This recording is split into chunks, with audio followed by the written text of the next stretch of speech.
योगी का विकास मॉडल या अखिलेश का पीडीए फॉर्मूला। मिशन 27 में कौन मारेगा बाजी, किसके होंगे हाथ खाली, किसके पक्ष में जाएगा यूपी का सबसे बड़ा वोट बैंक। छिड़ी जंग, योगी ने बिछाई नई बिसात, अखिलेश पूरी तरह तैयार। किसके साथ जाएगा यूपी का मतदाता, बड़ी खेमों की धड़कन। जी हां, मिशन 2027 को लेकर उत्तर प्रदेश की राजनीति पूरी तरह चुनावी मोड में आ चुकी है। एक तरफ मुख्यमंत्री योगी आदित्यनाथ का विकास, कानून व्यवस्था और हिंदुत्व आधारित मॉडल है, तो दूसरी तरफ अखिलेश यादव का पीडीए फॉर्मूला है। यही वजह है कि राजनीतिक गलियारों में सबसे बड़ा सवाल यही पूछा जा रहा है कि आखिर 2027 में जनता किसके साथ जाएगी, क्योंकि ये सिर्फ दो नेताओं की लड़ाई नहीं बल्कि दो अलग अलग राजनीतिक मॉडलों की सीधी टक्कर मानी जा रही है। एक तरफ भाजपा विकास और सुशासन का दावा कर रही है, तो दूसरी तरफ समाजवादी पार्टी सामाजिक समीकरणों के सहारे सत्ता तक पहुंचने की तैयारी में जुट गई है। दरअसल सबसे पहले योगी मॉडल को समझना जरूरी है। 2017 के बाद उत्तर प्रदेश में भाजपा ने कानून व्यवस्था को अपना सबसे बड़ा मुद्दा बनाया। एक्सप्रेसवे नेटवर्क का विस्तार हुआ, पूर्वांचल एक्सप्रेसवे, बुंदेलखंड एक्सप्रेसवे और गंगा एक्सप्रेसवे जैसे बड़े प्रोजेक्ट सामने आए। अयोध्या में राम मंदिर, काशी विश्वनाथ धाम, महाकुंभ की तैयारियां और निवेश सम्मेलनों के जरिए भाजपा लगातार यह संदेश देने की कोशिश कर रही है कि उत्तर प्रदेश तेजी से बदल रहा है। भाजपा का दावा है कि जाति से ऊपर उठकर विकास और सुरक्षा के आधार पर वोट मांगे जाएंगे। यही वजह है कि भाजपा का पूरा फोकस सुशासन और मजबूत नेतृत्व की छवि पर दिखाई देता है। लेकिन दूसरी तरफ अखिलेश यादव ने पीडीए फॉर्मूला सामने रखा है।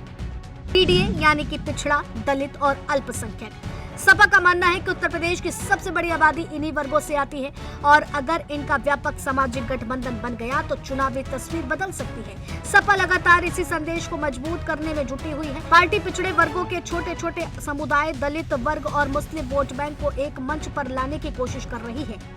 यही कारण है कि अखिलेश यादव लगभग हर सभा में पीडीए का जिक्र करते दिखाई देते हैं। अगर वोट बैंक की बात करें तो अनुमानित तौर पर उत्तर प्रदेश में ओबीसी आबादी 42 से 45% के आसपास मानी जाती है। दलित वोट बैंक करीब 21% है और मुस्लिम आबादी लगभग 19% मानी जाती है। दूसरी तरफ स्वर्ण आबादी करीब 18 से 20% के बीच मानी जाती है। भाजपा लंबे समय से स्वर्णों के साथ साथ गैर यादव, ओबीसी और गैर जाटव दलित वोटों पर मजबूत पकड़ बनाने की रणनीति पर काम कर रही है। वहीं समाजवादी पार्टी यादव, मुस्लिम, पिछड़े और दलित वर्गों को एक बड़े सामाजिक गठबंधन में बदलने की कोशिश कर रही है। यही वजह है कि दोनों दलों की रणनीति अलग होते हुए भी एक दूसरे के वोट बैंक को प्रभावित करने की कोशिश करती दिखाई देती है। हाल के ही महीनों में भाजपा ने संगठन में बदलाव शुरू किए। कई जिलों में ओबीसी, दलित, वैश्य और क्षत्रिय चेहरों का जिम्मेदारी देकर पार्टी ने स्पष्ट संकेत दिया है कि वह सामाजिक संतुलन को प्राथमिकता देने वाली है। राजनीतिक विश्लेषकों का मानना है कि यह कदम सीधे तौर पर पीडीए रणनीति की काट के रूप में भी देखा जा सकता है। दूसरी तरफ समाजवादी पार्टी इकरा हसन जैसे नए चेहरों को आगे बढ़ा रही है और पीडीए के जरिए सामाजिक न्याय का बड़ा नैरेटिव खड़ा करने में जुटी हुई है। यानी दोनों दल अपने अपने तरीके से 2027 की तैयारी कर रहे हैं। अब सवाल यही है, क्या योगी मॉडल पीडीए पर भारी पड़ेगा? पीडीए भाजपा के सामाजिक समीकरणों को चुनौती देगा? इसका जवाब अभी किसी के पास नहीं है, लेकिन इतना जरूर है कि 2027 का चुनाव सिर्फ सीटों की लड़ाई नहीं बल्कि विकास बनाम सामाजिक समीकरण की सबसे बड़ी जंग बनने जा रहा है। एक तरफ योगी आदित्यनाथ का नेतृत्व, विकास और मॉडल होगा, तो दूसरी तरफ अखिलेश यादव का पीडीए फॉर्मूला है। फिलहाल दोनों खेमे में अपनी अपनी बिसात बिछा चुके हैं। अब देखना यह है कि उत्तर प्रदेश की जनता किस मॉडल पर ज्यादा भरोसा जताती है और किसका चुनावी खेल बनता है या बिगड़ता है।